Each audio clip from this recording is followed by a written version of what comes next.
Hey everyone! Today we'll be going over how to create an ECS Fargate application. If you've ever tried deploying containers on AWS, you've probably come across AWS Elastic Container Service, which was designed for deploying containers directly onto EC2 instances without having to install or manage containerization software.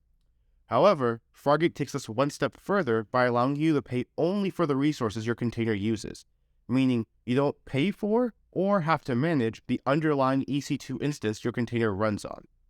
This results in your containers being able to scale up or down much faster than an EC2 instance with an auto-scaling group attached, and if your application is idle or under small loads for about half the day or more, using Fargate ends up being cheaper than an on-demand EC2 instance.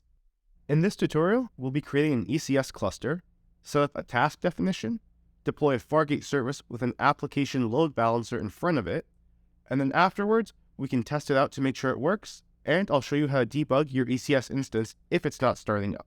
The different sections are going to be timestamped in the description below if you want to jump to a specific part. So, the first thing you're going to want to do is navigate to ECS,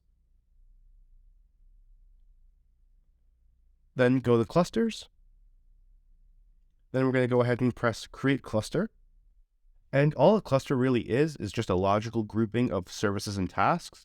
So anything that you want to share the same resources, you can put with the same cluster. Now we're going to go ahead and name our cluster. So we're just going to call this Demo Cluster.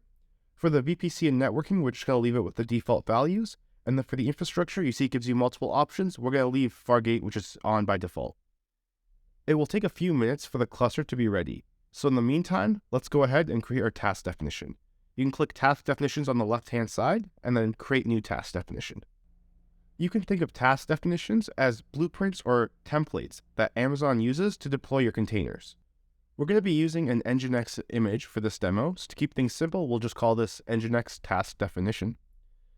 Then we're going to go ahead and we're going to name our container. So again, to keep things simple, we'll just call this Nginx Container. Then we're going to fill in our image URI. This is going to be the image that your container uses, and it can be stored anywhere from Docker to GitLab to Amazon ECR. If you're following along for the tutorial, we're going to use the public image Nginx demos hello from Docker. Next, we can see what ports are mapped from the host to the container to allow traffic to reach the container. And then below, you can see that you can specify environment variables manually, or you can attach an environment file which has your environment variables. Next, we can modify our app environment. We're going to leave it with Fargate. And then we can also modify the operating system. Linux is good. Then we're going to set our task size. The task size is the amount of resources that can be shared across all of your containers in this task definition. And they come in already configured virtual CPU and RAM sizes. So you can't say have 10 virtual CPUs with only 2 or 3 gigs of RAM. Optionally, you can also specify a container size. This would be the amount of virtual CPUs and memory in your container. But since we use Fargate, which scales our container up and down naturally, we don't need to specify anything for our container size. We then move on to task role. This is going to be the role that your application inherits if it needs to interact with any AWS resources. And we also have task execution role. This is the role responsible for deploying the actual container itself. So if you're pulling an image from Amazon ECR, you'll need to make sure that this role has privileges to access your repository. For storage, if you specify nothing, it'll default to 20 gigabytes of ephemeral storage. And we're going to leave our CloudWatch logs enabled. Here you can see the log group that's going to pipe all the logs out to. We'll hit Next. And then here we can review all of our changes, hit Create. And now all that's left is to create our security group for our application load balancer before we actually create all of that in the ECS service. So we're going to come on over to Security Group. We're going to hit Create Security Group. We're going to give our security group a clear name like ALB ECS Sec. And then you're going to need to also give it a description. That's mandatory. So just give it something clear. For our inbound rules, we're going to add 2 inbound rules just to make sure that all the traffic can really get into this. So we're going to allow HTTP traffic for both IPv4 and IPv6.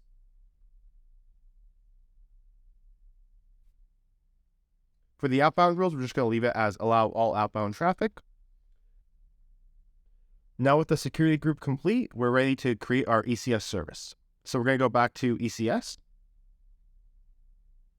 we're going to go to our demo cluster. We're going to create our service. And so you have a few options. You can do either capacity provider strategy or launch type. For our purposes, we're just going to go with capacity provider strategy, leave it as default. And then you can choose between either a service or task deployment. Services are for long-running applications. So when your application is done running, it's going to try and start it back up again. Whereas tasks is more for batch jobs where the application is done, it won't try and start it back up. Then we're going to select the task definition we created earlier for the family. The revision is 1. And then we're going to give it a service name. We're going to leave the desired tasks at 1. That's how many tasks you want running at any given time. For networking, we're going to leave everything as default except for the security group. The security group, we're going to choose the security group we created earlier before for the application load balancer. And for load balancing, we're going to create an application load balancer right here in this window. We're going to give it a name, so we're just going to call it ALB ECS. For the container, we're just going to leave it as the only container we have. The port, we're going to leave that as is. The target group name, we're just going to call it demo group. The health check path, you can leave as whatever you'd like. And I'm just going to set the grace period to 100 seconds. Now, it'll take a few minutes for the service to be created, so I'm just going to cut to when it's ready. All right, so we can see that our ECS service is up and running, but just to test it to be really sure, we're going to go ahead and go to EC2. We're going to go to load balancers, and we're going to get the public domain name of our application load balancer so we can go ahead and see what's going on. And so if you paste this in here, we see that the container is truly up and running, that the Nginx Hello World web page is displaying properly, and that everything's working as it should be. Clearly, this was a pretty simple and straightforward implementation of this, but maybe when you're implementing Fargate for your job or for your own project, it might be a little bit more complex, and your tasks might just keep shutting down and you don't really know why.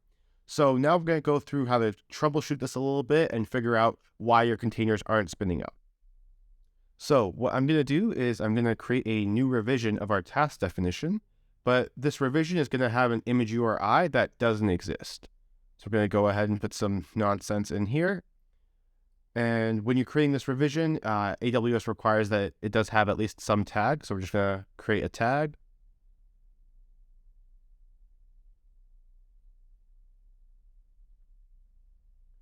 All right, now we have a revision that's going to cause an error. So we're going to go to our cluster.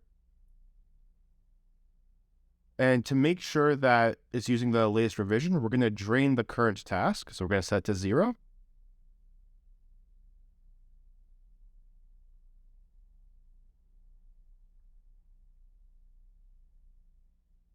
All right, and now we're going to update this, and we're going to set it to use the latest revision.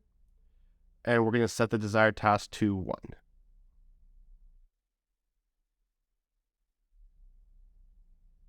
All right, we're just going to give it a few more seconds to make sure that it's not just spinning up and that it actually is an error.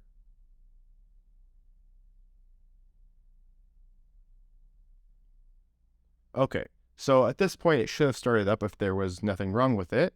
So to figure out why your container is not starting up and what the underlying issue is, we're going to click on service name. And you'll see an option that says deployments and events. So we're going to click that. And here you'll be able to see a lot of pretty important information. So you've got the deployment configuration information, you've got its recent deployments and what revisions they were running, and you also have a list of recent events that have occurred, such as when the task gets registered, when the task reaches a steady state, when it is drained. And so to figure out what the issue with this specific task is and why it's not starting up, we're going to click on the most recent one, its physical ID. And at the top here, we have this stopped reason, and this is going to specify whatever the reason was that your service wasn't able to stay in a steady state and why it keeps failing and starting back up. And if we read it, we can see that it clearly has an issue pulling the fake image that we specified. This concludes our tutorial for ECS Fargate. If there are any other AWS resources you'd like to see covered, leave a message in the comments down below, and I'll see you next time.